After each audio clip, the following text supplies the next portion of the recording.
Bienvenidos amigos a Creativo Radio. Nuevamente Ricardo Esparza con ustedes. Y hoy tenemos nuevamente de invitada a Viviana Alcocer con un tema muy interesante nuevamente. Este tema nos va a dar ahora sí que unos 8 hábitos para mejorar tu salud financiera en recesión económica. Y con ellos pues se pretende dar esos tips que son tan necesarios en esta situación. Bienvenida Viviana. Muchas gracias, Ricardo. Gracias por la invitación. Pues platícanos en qué consisten estos 8 hábitos. Pues mira, como bien sabemos, pues ahorita ya estábamos en una recesión económica en México. Y pues bueno, ahorita con todo el tema de confinamiento que está pasando, no nada más en México, sino pues en la mayoría de los países, pues es inevitable que entremos en una recesión económica que se espera que va a ser profunda, que va a ser larga, y realmente hoy todavía no hay claridad en las expectativas de que incluso cuando se levante el confinamiento, cuánto va a tardar la gente en regresar a hacer su vida normal y hacer el uso de servicios, de viajes, etcétera. No hay esa claridad, o sea, se desconoce cómo va a comportarse la gente. Entonces, esto va a afectar, ya está afectando desafortunadamente, y va a afectar por un periodo pues mediano o largo la economía de los países y el bolsillo de las personas. Entonces, justamente ahorita lo que nos tenemos que dar prioridad todos es este tema de liquidez y de poder tener, como dicen, cash is king cuando estamos en estas situaciones económicas. Entonces, estos 8 recomendaciones que doy para poder pues preparar nuestras finanzas personales para este momento es sobre la base de tener más liquidez. Muy bien. ¿No? Tal vez algunos de ellos serían diferentes si no estuviéramos en una recesión económica, pero en recesión económica es darle prioridad a la liquidez. Claro. Muy bien, pues adelante con esos puntos. Bueno, entonces el primero, que se oye muy básico, pero que muchos de nosotros nunca lo hemos hecho, es conocer nuestro valor total. Y esto es pues muy sencillo en el sentido de que necesitas una hoja de Excel y es conocer tu valor financiero. Primero, ver cuáles son todos tus activos. Me refiero a cuál es el saldo que tienes en tus cuentas de banco. Si tienes algunas acciones bursátiles, hay muchas compañías que como parte de la prestación les dan acciones a sus empleados, entonces esas acciones, si tienes algún bono, algunas cuentas de retiro, en México se le llaman, también lo puedes comprar con aseguradoras, estas cuentas de retiro. Los inmuebles que tengas, cuál es su valor de mercado. Esto, lo ideal sería hacerle una evaluación a tu inmueble, pero si no, pues tú puedes ver más o menos en la colonia donde vivas en cuánto anda más o menos el metro cuadrado de las otras propiedades que se están vendiendo, y con eso puedes hacer un estimado del valor de tu inmueble. Y también si tienes algún negocio, tener una idea del valor de tu negocio. Esto es tener al final del mes cuál es el valor de todos estos activos que tienes. Si tienes algo en alguna otra moneda, pues ahí considerar el tipo de cambio. El tipo de cambio es algo mucho y que también te puede dar una alza o una baja en tu valor de tus activos. Y bueno, ya que tienes todos estos activos, este inventario de activos, la segunda parte ya sería hacer un inventario de tus pasivos, que se van a restar de los activos que tienes, como por ejemplo deudas de tarjeta de crédito, si debes alguna hipoteca, si tienes cualquier financiamiento, ya sea para haber comprado un automóvil, estas tiendas departamentales o de autoservicio que tienen sus tarjetas de crédito y tienes un número de pagos diferidos, si tienes algún préstamo personal, etcétera. Y este sencillo ejercicio, visibilidad que les va a dar a cada uno para ver o que tenemos muy poca liquidez o que estamos con un tema de endeudamiento importante. Pero esto, algo que pasa mucho en las finanzas personales es que cuando es un tema que mucha gente no se siente, y es mejor evadirlo, y a veces como que dicen ojos que no ven, corazón que no siente, pero desafortunadamente en las finanzas personales el no verlo o el no de ser consciente de nuestro estado financiero, eso no lo cambia ni y va a desaparecer nuestra deuda. Entonces, es bien importante tener este reality check, armando este archivo de nuestro valor total, el cual, ya que lo armas, la primera vez tal vez nos vamos a tardar un poco más, actualizarlo cada mes, pero al menos si no actualizarlo cada 3 meses, y ir viendo cómo va variando nuestro valor total, ¿no? Ok. Muy bien. En pocas palabras es como un estado de resultado, ¿no? Al momento del día de hoy, cómo estamos, dónde estamos parados financieramente. Exactamente. Muy bien. Entonces, el segundo hábito es conocer nuestros gastos. Esta parte es tediosa, pero es necesaria para nuestra salud financiera, porque lo que todos tomemos en cuenta es que las finanzas personales al final son un sistema. Y si uno jala una cosa, por ejemplo, si yo de repente aumento mis gastos, pues tal vez voy a bajar mi ahorro o tengo que... Entonces, todo depende de tus ingresos, tus gastos, tu ahorro, tu inversión, todos están entrelazados, y si muevo uno a la alza o a la baja, impacta otro de los elementos. Entonces, el tema de gastos es fundamental. También muchos de nosotros no sabemos bien en qué se nos va el dinero. Entonces, aquí el tema es apuntar todos nuestros gastos. Un mes apunten todos sus gastos. Digo, desde el gasto que te cargan mes a mes en la tarjeta de crédito, que lo tienes muy claro, que si la colegiatura, que si alguna acción de gimnasio, desde tu pago mensual de hipoteca, etcétera, hasta esos gastos que son esas como escapes que tenemos de efectivo, que son propinas que se pagan, estacionamientos. Hay en ciudades que se pagan muchísimo estacionamientos, sobre todo en las ciudades grandes, valet parkings, etcétera. Entonces hay servicios que se pagan por tarjeta, otros que en efectivo, otros que te cargan a tu tarjeta o a tu cuenta de banco. Entonces, hagamos apuntar todos nuestros gastos, apuntarlos por categorías. Es decir, algunas categorías puede ser lo que gastas en tu casa, en servicios como luz, agua, gas, en comida, tanto comida de supermercado como comidas fuera, transporte, vestido, pagos de financiación, lo que gastas en salud, en médicos, en medicinas, seguros, educación, lo que gastas en tus hijos, donaciones, etcétera. Entonces, esto es muy importante, hacer toda esta lista de lo que gastamos en un mes, y posteriormente ya tendríamos que tener un presupuesto de gastos. Yo recomendaría que para hacer un presupuesto de gastos tomemos el promedio de 3 meses, porque hay gastos que nos cargan o cada 2 meses, otros cada 3 meses, hay gastos que podemos hacer al año, ¿no? Entonces es un poco tener idea de todos estos gastos, y conforme a eso tener un presupuesto para saber, bueno, yo para vivir necesito tanto, hoy mi promedio de gasto al mes es de tanto, ¿no? Fundamental.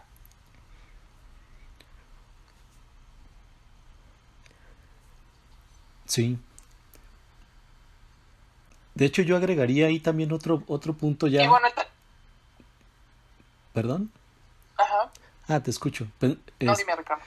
Es que estaba haciendo, con base a lo que está sucediendo ahorita del tema del flujo, de la crisis, del tema de los empleos, también una vez que ya empezamos a hacer ese inventario de gastos, también no está por demás empezar a hacer como la investigación de ver si todos nuestros gastos son nuestros, porque de repente ya está ocurriendo que el tema de la delincuencia a niveles cibernéticos nos está afectando, porque nos están generando cargos que no son nuestros a nuestras tarjetas. Se está generando un robo de dinero electrónico muy impresionante. Entonces también viene a ser como parte de la auditoría o de la revisión que deberíamos de empezar a hacer constantemente. Totalmente de acuerdo. Sí, desafortunadamente los fraudes están a la alza, y pues al final uno muchas veces paga la tarjeta directamente, y por no revisar ese detalle de gastos son realmente míos, pues podemos tener una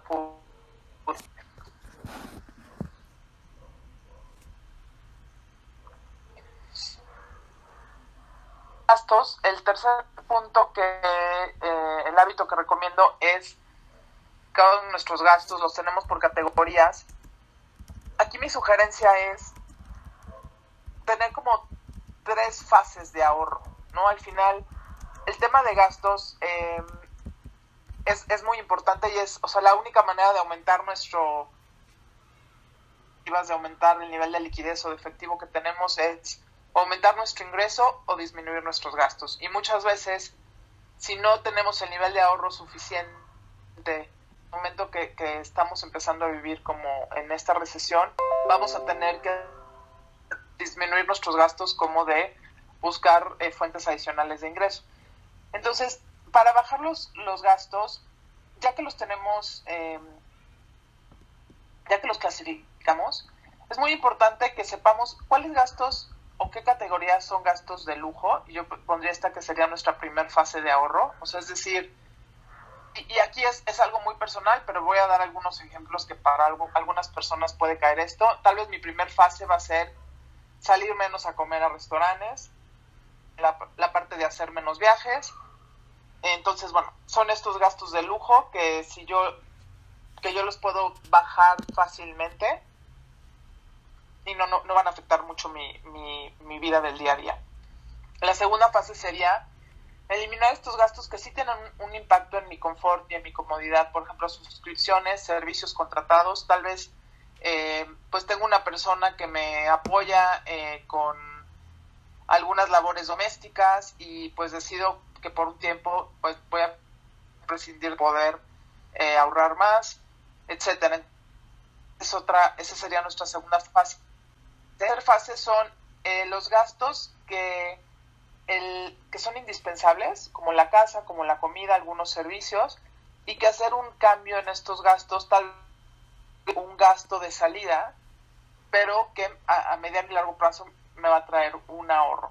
Por ejemplo, si estoy en una casa que ya es una renta muy alta y me sale muy caro, bueno, tal vez mudarme a una casa más pequeña, pues la mudanza es un costo de este cambio, pero al final voy a tener en la renta mensual, otros gastos más pequeños como tengo un calentador y ahora voy a tener un calentador de paso. Bueno, eso te va a tener un costo inicial, pero puedes tener un costo, una disminución del gasto mensual. Entonces, bueno, bien importante tener estas fases definidas. ¿Por qué? Porque cuando necesitemos bajar nuestro nivel de gastos, el tener estas fases identificadas nos puede dar mucha agilidad de cómo ejecutar. El simple hecho de ya contabilizar nuestros gastos, empezamos a arrugas de dinero que decimos, realmente esto ni siquiera me está trayendo un beneficio y es dinero que se me está yendo y ni siquiera lo estoy aprovechando. Entonces, este tercer hábito es el identificar nuestras fases de ahorro para poder ejecutarlas pues cuando sea necesario. Muy bien, gracias.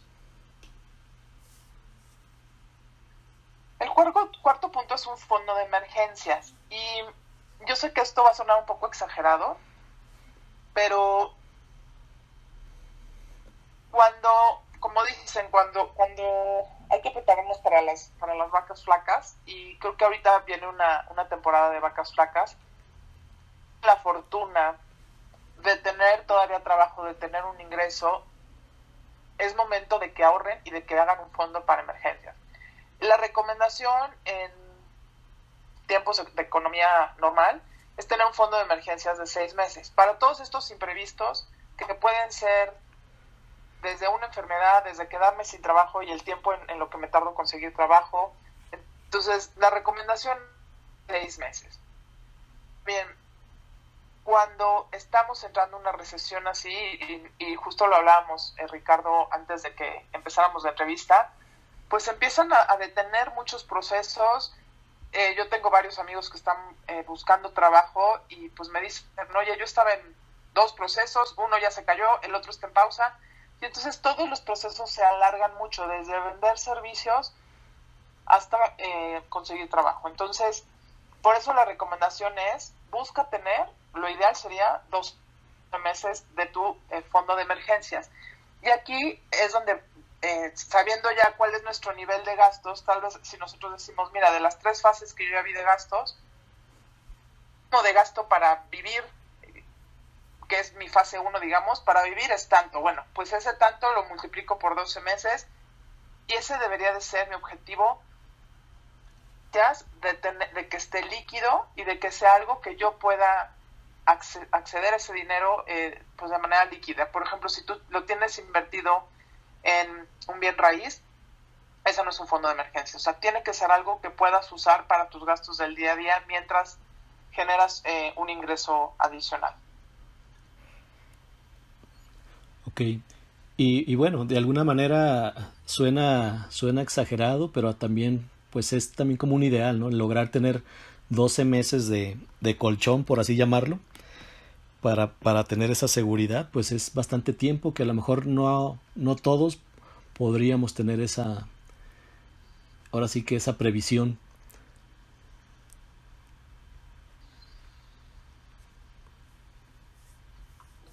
Pero yo creo que lo que sí podríamos hacer es no confiarnos y si hoy, ya que hice ya que saqué mi valor, mis gastos registrados y los tengo por categorías y por fases, tal vez yo antes estaba muy cómodo diciendo, pues mira, tengo ahorros para 2 o 3 meses y sigo teniendo el mismo nivel de gastos, pero pues realmente tener un ahorro, usando este ejemplo de 2 o 3 meses fuerte, no va a ser suficiente para poder pasar pues un tiempo sin ingresos. Entonces, si estamos en esa situación que sigo con trabajo y que tengo un ahorro tal vez de 2, 3, 4 meses, pues entonces ahorita que todavía hay un ingreso, pues entonces tengamos que aumentar ese ahorro para que si tenemos un imprevisto de un cambio en nuestros ingresos, pues podamos reaccionar y el momento de ahorrar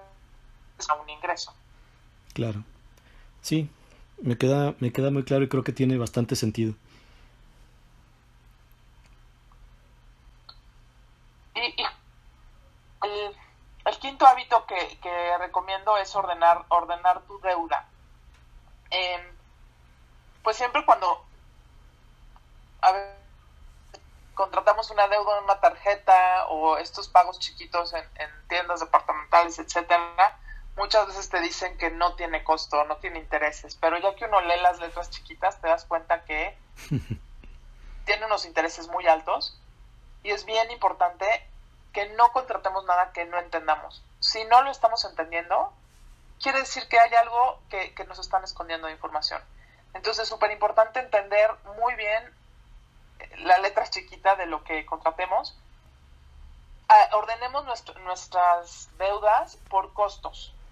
¿Por qué? Porque ahorita vamos generalmente el tipo de deuda que es lo que nos cuesta más caro y el costo serían estos intereses que te cobran sobre la cantidad que nos prestan. Generalmente lo que cuesta más caro son las tarjetas de crédito. Son las que tienen un costo financiero más alto. Préstamos personales, hay muchos préstamos que dan los bancos de tus préstamos de nómina, etcétera. Y luego vienen las hipotecas. Entonces, llegáramos a tener un excedente de efectivo o ahí es un tema de revisar nuestros niveles de ahorro con el nivel de pagos que tenemos por deuda y ver qué nos conviene más, si tener un monto activo más alto en la cuenta de banco o buscar liquidar una de las deudas, porque eso nos puede, aparte de que pues liberar mucho del dinero que tenemos que pagar por intereses, también puede liberar una gran parte de nuestro gasto mensual.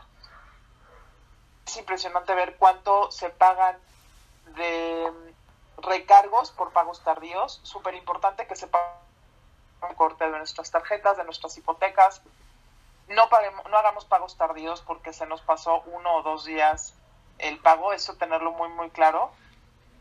Y en el caso de las hipotecas, que en general es el tipo de préstamo que tiene un costo menor, normalmente yo sí recomendaría hacer pagos a capital porque eso te va disminuyendo la deuda, pero en estos periodos de recesión donde lo que buscamos es tener mayor liquidez, no hagamos pagos a capital a las hipotecas.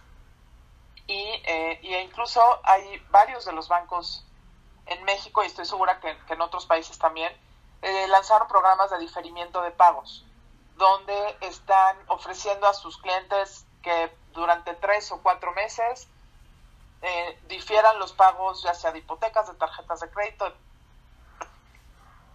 Cada banco tiene condiciones distintas, entonces es súper importante que entiendan muy bien el impacto que eso tiene y ver si es algo que les conviene. Pero esa también podría ser una manera de darles un respiro 3 o 4 meses, de que ese dinero que están destinando a ese préstamo lo puedan tener para tener un poco de más liquidez, pero sí entendiendo muy bien pues cómo funciona ese diferimiento de pagos y qué consecuencias puede tener, ¿no? Ok, muy bien. El sexto punto es tener protección médica.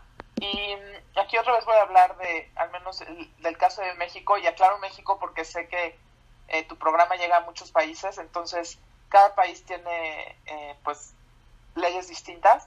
Pero en el caso de México, cuando un trabajador pues está afiliado al IMSS, en el momento que la empresa lo da de baja, a las 8 semanas el trabajador pierde su cobertura del IMSS.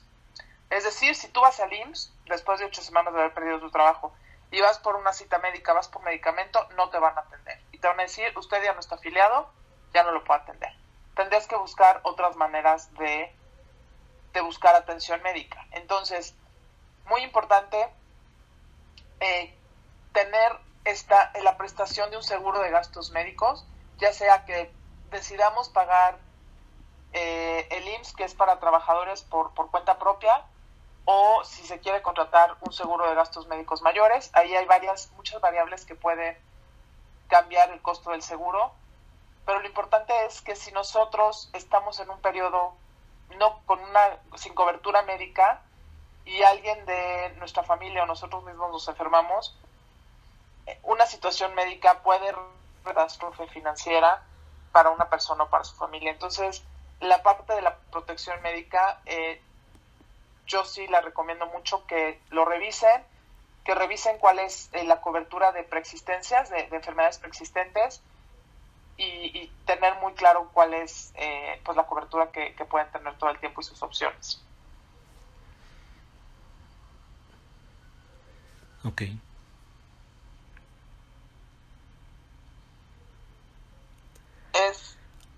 Ya hablamos la semana pasada de esto, generar un ingreso adicional. Lo que estamos buscando inicialmente es cómo puedo cubrir, si yo ya bajo mis gastos, pero aún así pierdo mi trabajo o no tengo suficiente para estar cubriendo mis gastos, es pensar cómo puedo generar más dinero. Y a veces puede ser que tienes algo de capital, de banco a otra puedes generar más intereses, y esos intereses al final es algo de efectivo, puede ayudarte a cubrir. Otra puede ser pues bueno, generar ya sea una venta de servicios, una venta de productos, ser un intermediario en alguna transacción comercial. Otra de la que hablábamos también es muchas veces si tú tienes un negocio propio y alguien más tiene otro negocio, también por apoyarte mutuamente y promoverte, y eso te genera una comisión, en fin. Entonces hay varias maneras en las que uno puede generar un ingreso adicional.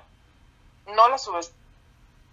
Cualquier centavo de más que entra a nuestra cuenta bancaria es un centavo de más que tenemos para cubrir nuestros gastos. Entonces, muy importante generar este ingreso adicional que nos apoye en tener más liquidez.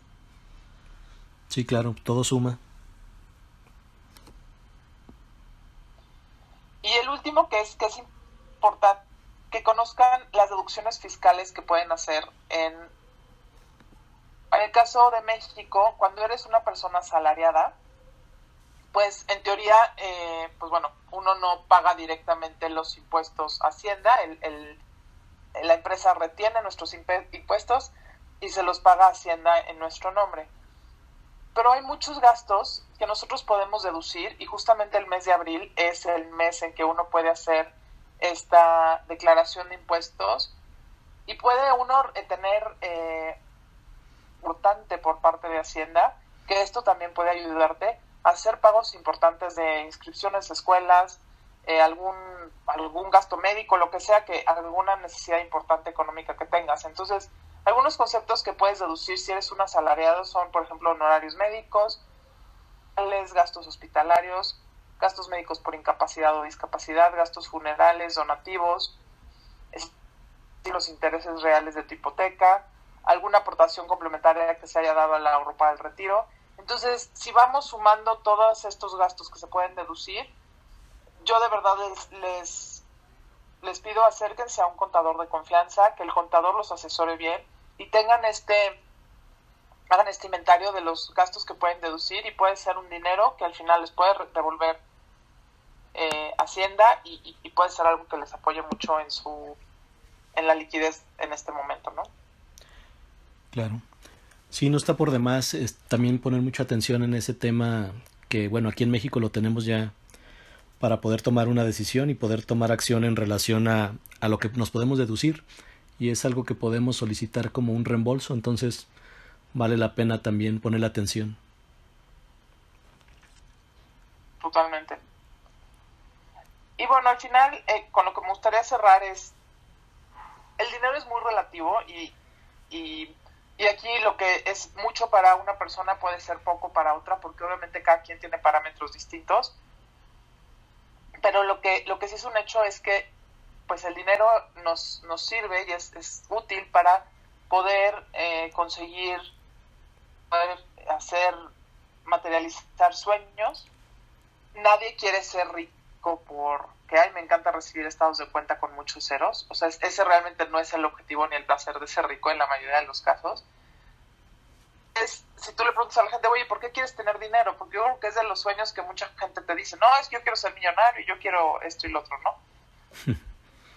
Tengamos claridad en qué realmente quiero conseguir con el dinero. O sea, habrá gente que te diga, a mí me encantaría tener dinero para vivir en una casa con jardín.